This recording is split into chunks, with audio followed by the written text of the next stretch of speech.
سے اچھے حالات نکالنا یہ اللہ کے لیے کوئی مشکل نہیں ہے۔ سیاستدان ہمیں صرف مایوسی کا درس دیتے ہیں اور ہم بڑے شوق سے ان کے بیانات سنتے ہیں اور ان کی تقریریں بڑے شوق سے سنتے ہیں۔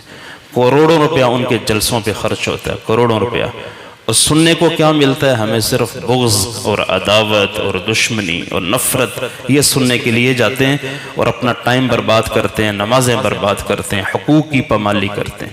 اتنی تو سمجھ ہے ہمیں، اتنی تو سمجھ ہے۔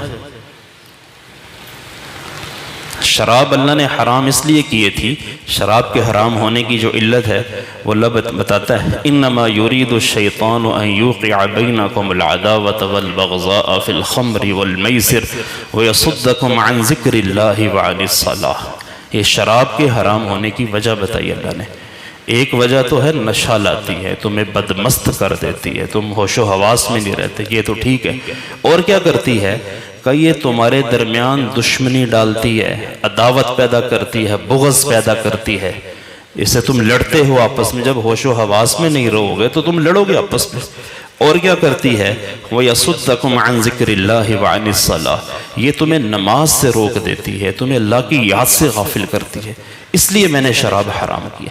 ہر وہ کام جس میں لگ کے بندے میں بغض پیدا ہوتا ہو، عداوت پیدا ہوتی ہو، بندہ اللہ کی یاد سے، اللہ کی نماز سے غافل ہو جاتا ہو، ان چیزوں میں لگنا تو حرام ہی ہے، ان چیزوں میں لگنا جائز نہیں۔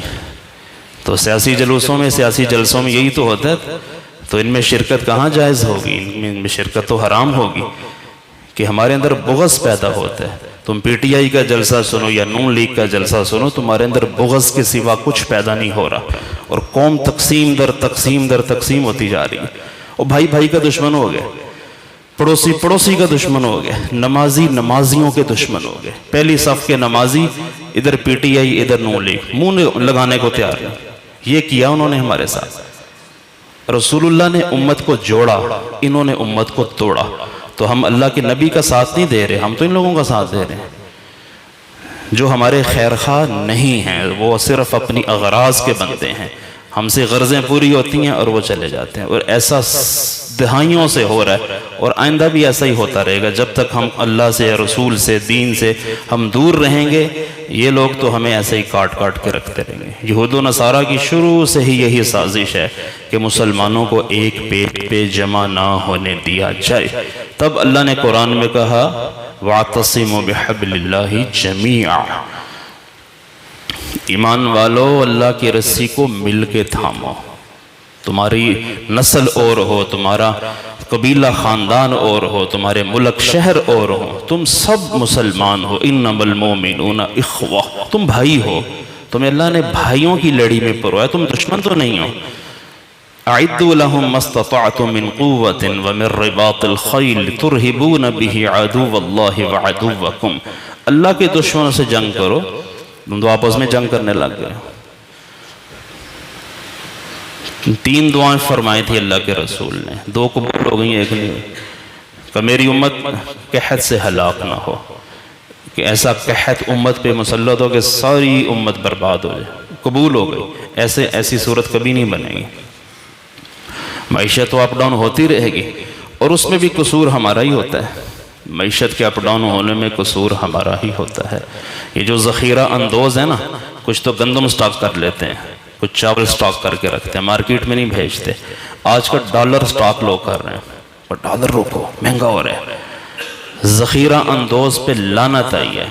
کوڑ کی بیماری کا حکم، کوڑ کی بیماری کا ارشاد فرمایا کہ جو مسلمانوں کی ضرورت کے وقت غلہ روک لے گا، اللہ اس پر کوڑ کی جذام کی بیماری مسلط فرمائے گا۔